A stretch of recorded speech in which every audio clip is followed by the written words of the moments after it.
8 miles south of my hometown in Bennett, Colorado. Out here, you are 12 miles south of civilization. It's only been within the past 10 years that Arapahoe County has actually come to the conclusion that civilization and humanity exists past town limits. We have a water tower out here and a county building out here now, but 10 years ago, that wasn't here. 10 years ago, these roads weren't paved, they were dirt. Some of the roughest, funnest dirt roads I've ever driven in my life. Out here's where I learned how to drive. Out here's where I learned how to help save people because both my parents were firefighters. Out here, we saw some of the worst car accidents. Children were killed, and if they were my age or someone my parents knew, I lost several schoolmates to car accidents out here. Not necessarily on this road itself, but out here in the country, in the rural parts of Colorado. If my parents got a call over AVCOM in the middle of the night or at any point in time, and that call for an accident involved children, my parents would come home and immediately, because I was the baby of 5 kids, I was the last child in the house learning how to drive.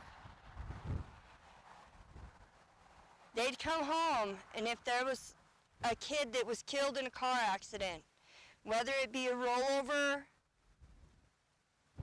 end over end, head on, any kind of accident, my parents would come in my bedroom no matter what time they got home. They would sit on my bed, wake me up, hold me in their arms, and tell me how much they loved me. And then I would have to give them my driver's license, and I wouldn't be able to drive for a while. Sometimes for a week, depending on the severity of the accident, months. It just depended. You know, back when I was riding horses along this road, there were several times I almost got hit and I'd be riding my horse in the ditch. There were several times where semis would come flying down these dirt roads. Back then they were dirt. They'd be flying and they'd almost hit me. And thankfully, my horse was so well trained, I could barely touch her with one leg, and she would go into the field in a hurry. She saved me I don't know how many times from getting hit by cars all along this road. Drivers neglect that out here, there are children out here. There's livestock out here. And for a lot of kids, especially myself, that meant if I wanted to go somewhere or do something and I was bored, I had several horses out in my field on 35 acres. I'd go catch one of them, round her up, and we'd ride. I'd leave when the sun came up, and I'd come home after the sun went down. So that term from dusk till dawn, I lived it. I loved it. It kept me out of trouble all my childhood. Now, this crossroad is County Road 30. It goes all the way in to Parker Road where it dead ends west, about 35 miles. And to the east it goes into Byers and turns into County Road 173.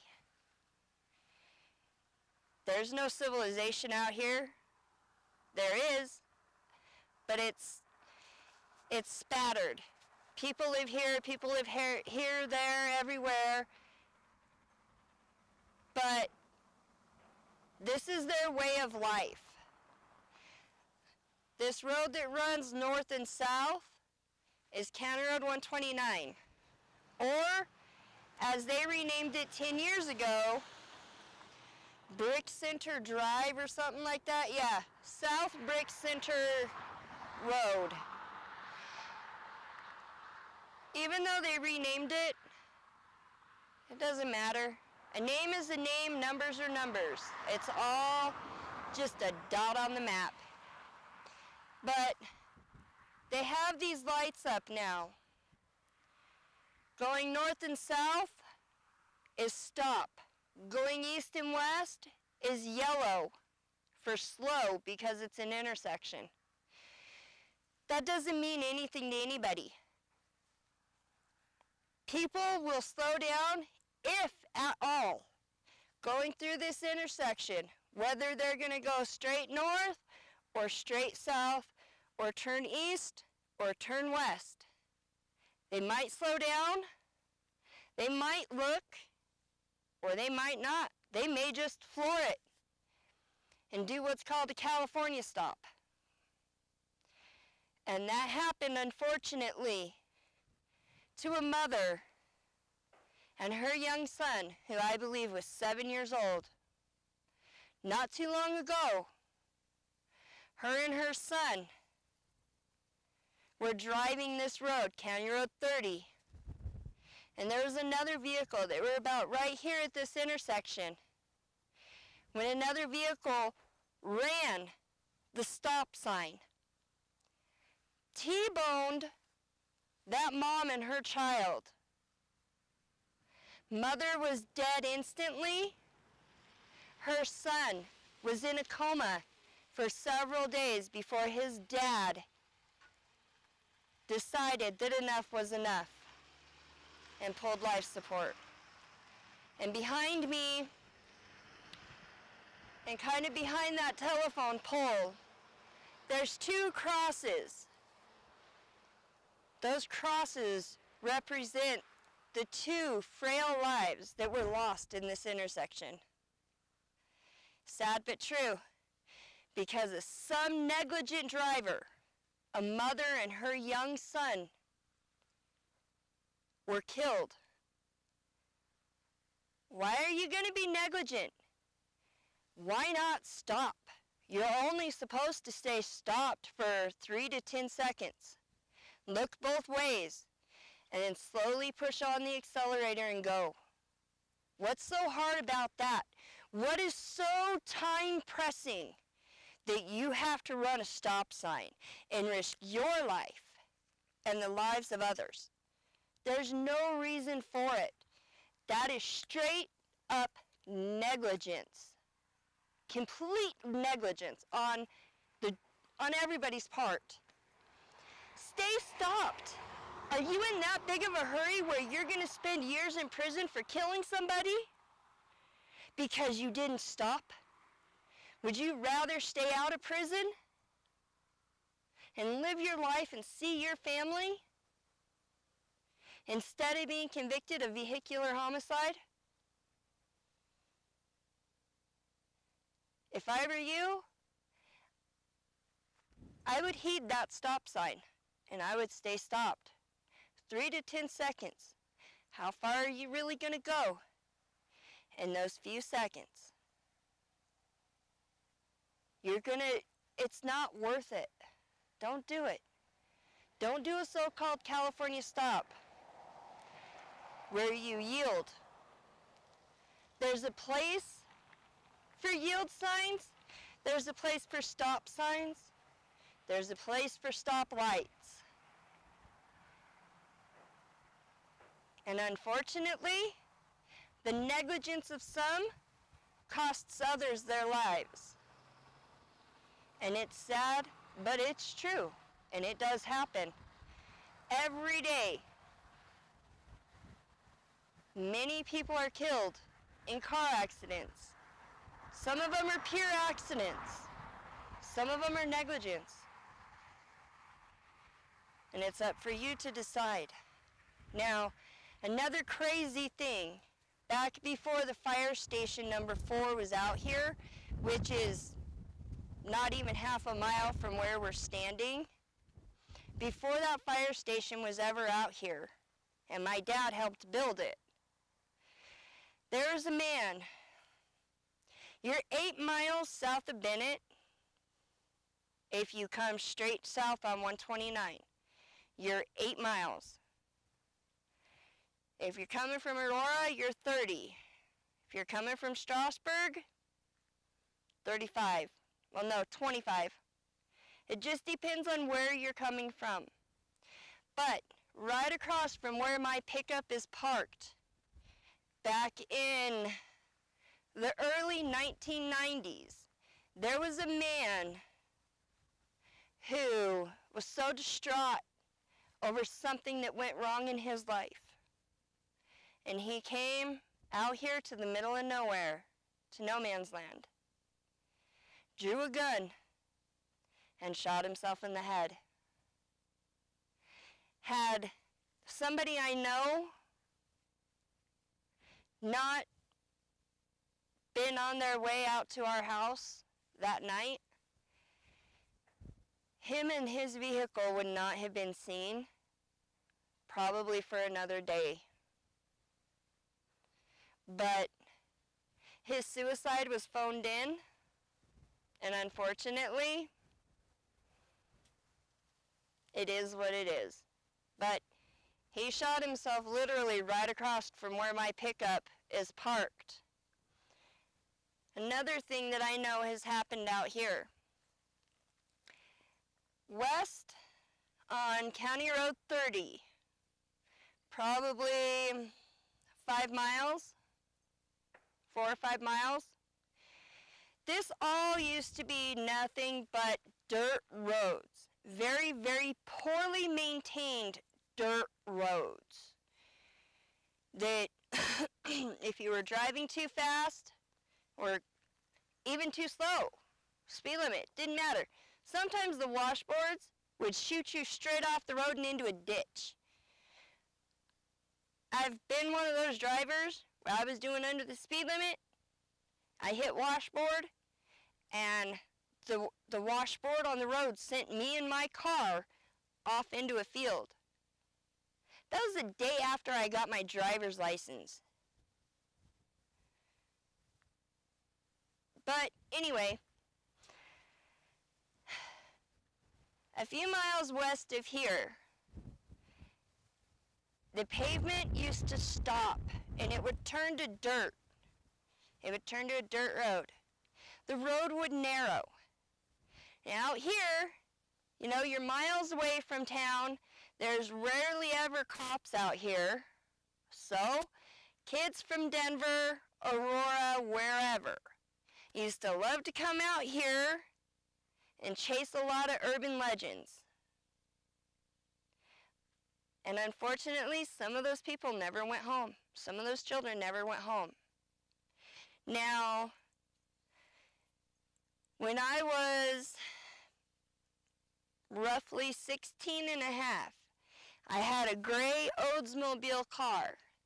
And there was a fire call that came over AVCOM in the middle of the night, and it was only me and my dad that were home. My mom had left. She was gone somewhere with her friends. It was a call involving a single vehicle.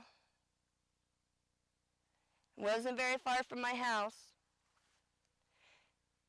Yeah, the fire station was there, but other firemen had responded to the call and gone to the fire station and got the fire truck and the ambulance. And they drove to the scene of the accident, just a few miles west of here. It was one car that the kids were going too fast. The road was marked very poorly from where it would turn from pavement to dirt, and there was no road narrow sign. I don't know how they would make a sign that says the road narrows. However, these kids were going too fast. They went from pavement to dirt. When they hit dirt, the driver of the car had never driven on dirt roads before, lost control of the car, flipped it. Him and his girlfriend were dead on arrival. When my dad got there, he saw the two kids dead on the road, or in the field, I can't remember which. Something told my dad there was a third person in the vehicle. However, for whatever reason, the fire department wasn't able to search the perimeter of the accident for any other victims, because you're allowed to search perimeters if there's any evidence or suspect of a third of other people in the vehicle. However, when the firemen were released to be able to come back to the station, they did. 2 hours later, when the cops and tow truck were up there cleaning up the wreck, they found the third body of a young girl, the sister of the boy who was driving the car, who was killed instantly. They found that young girl's body not far from where my dad had parked my car, my gray Oldsmobile. They called fire department again. Fire responded. She was still alive. For 2 hours, that girl laid in the ditch, not 20 feet from where my dad parked my car. She laid there. Every bone in her body was broke. She had massive internal injuries. When fire responded, they automatically called for Flight for Life, which was stationed just outside of Watkins at Front Range Airport. They responded, landed. The girl was still alive when they put her in the chopper. However, she perished en route to the hospital. Can you imagine being parents and both of your children are killed in a car accident just because they wanted to come out to the middle of nowhere and have fun, to chase urban legends? Can you imagine the horror that you would feel in your heart to lose both of your children at the same time, and to know that your daughter could have lived had the fire department been able to search perimeters? Can you imagine the pain that that mom and that dad went through and probably are still going through? Can you imagine that? I have a 15-year-old son. He is my world. He is my life. And knowing that he's driving now, I only hope and pray that he has an angel like his father does, like we all do. I hope and pray that his guardian angel is my mom, who was killed in a car accident 2 years ago. I hope that she's with him every time he gets in the driver's seat of that car. I hope she watches over him, because if I lost my son, I would lose my world. My son is my love. He is the joy. He is my everything.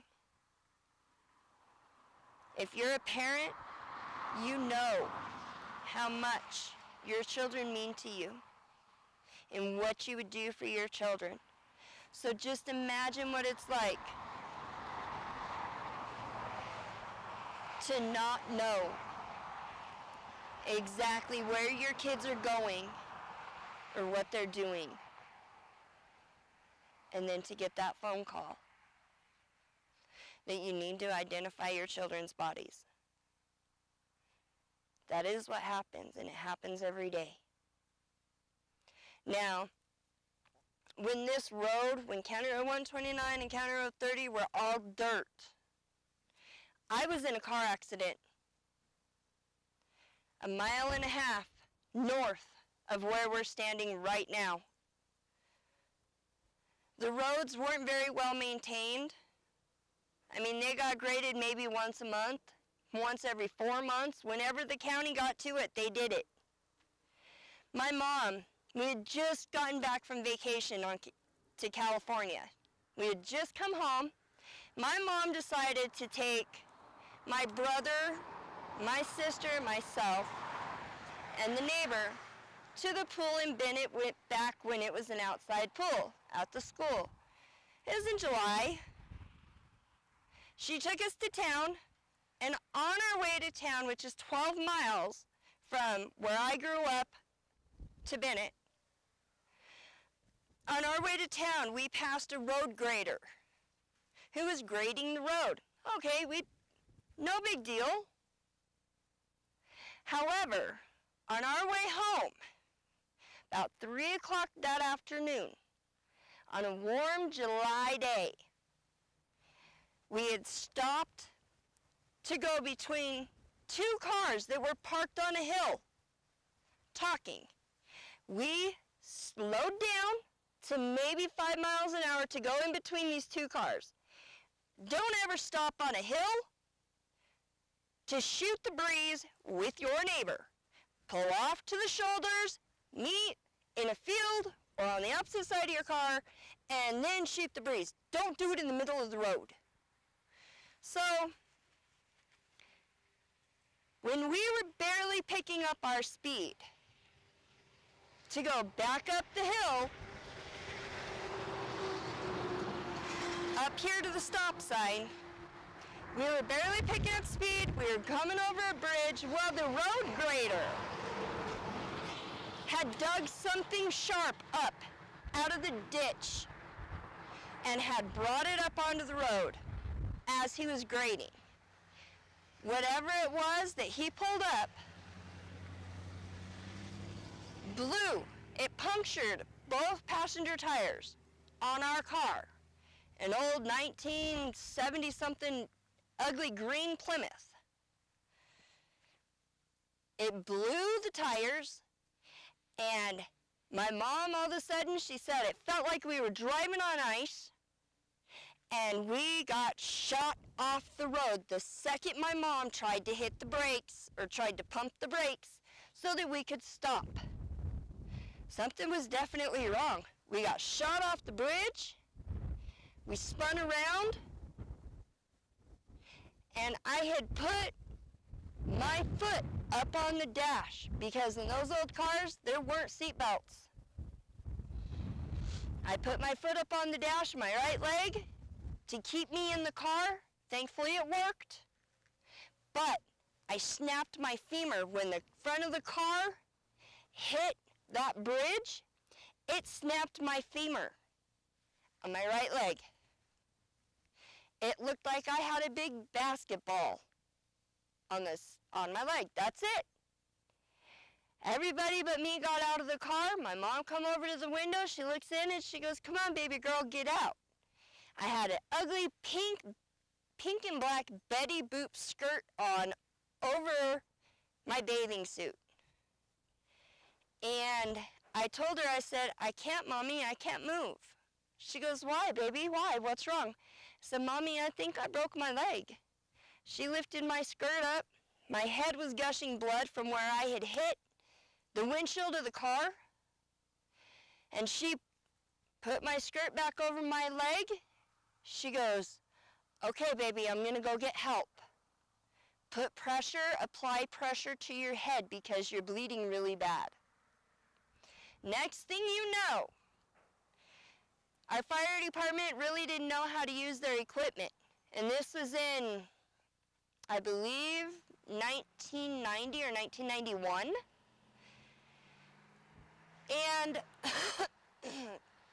the fire department was kind of new on their equipment. My dad beat Bennett Fire and Rescue to the scene of our accident. And he got there.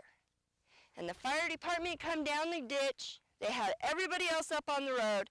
They kept telling my dad, who's in the back seat of our car, holding my hand, applying pressure to my head, telling me he loved me and talking to me. The fire department kept telling him, "Sir, you need to leave. Sir, you need to leave." My dad wouldn't leave my side. The fire department was trying to use the jaws of life to open the passenger side of the car, which is what took the blunt of hitting the bridge. It was smashed. However, the driver's side doors on the vehicle were wide open. Logically, you would think, okay, let's get her out. Let's slide the backboard underneath her through the driver's side and let's slowly get her out that way. They tried using the jaws of life, and my dad was so upset at this point that he took control of the situation. He took the backboard from them, and from the back seat, my dad slid the backboard underneath me without moving me at all. He strapped me to it. He got me out of that car, through the driver's side, mind you, and he carried me up a steep embankment to the helicopter. Ambulance took my brother and another kid to Aurora Medical Center. They took my sister and I to Denver General, which is now Denver Health. My uncle, who was a Denver paramedic at Denver Health, he met the chopper at the hospital. He was one of the first in my family there to meet me and my sister. After they evaluated my sister and said that she was okay, they turned their attention to me. My uncle didn't leave my side. My mom and my dad didn't leave my side. I was in the hospital for 2 weeks. And your femur is as hard as concrete. And we weren't going very fast. We were only doing maybe 20 miles an hour, 15, 20 miles an hour tops. And that much speed caused that much damage. However, the cops and the fire department told my mom that all of us were extremely lucky to be alive. None of us should have lived. Nobody had seatbelts on. Out here, the response time for the fire department is a lot faster now than it was back in the day before the substation was built. As you can see, looking around, there's nothing. You have the wind for company. That is what you have out here. These open fields, these are owned by a farmer or a rancher. This is their livelihood and this is how their families survive. On to our next location. We will see you again shortly.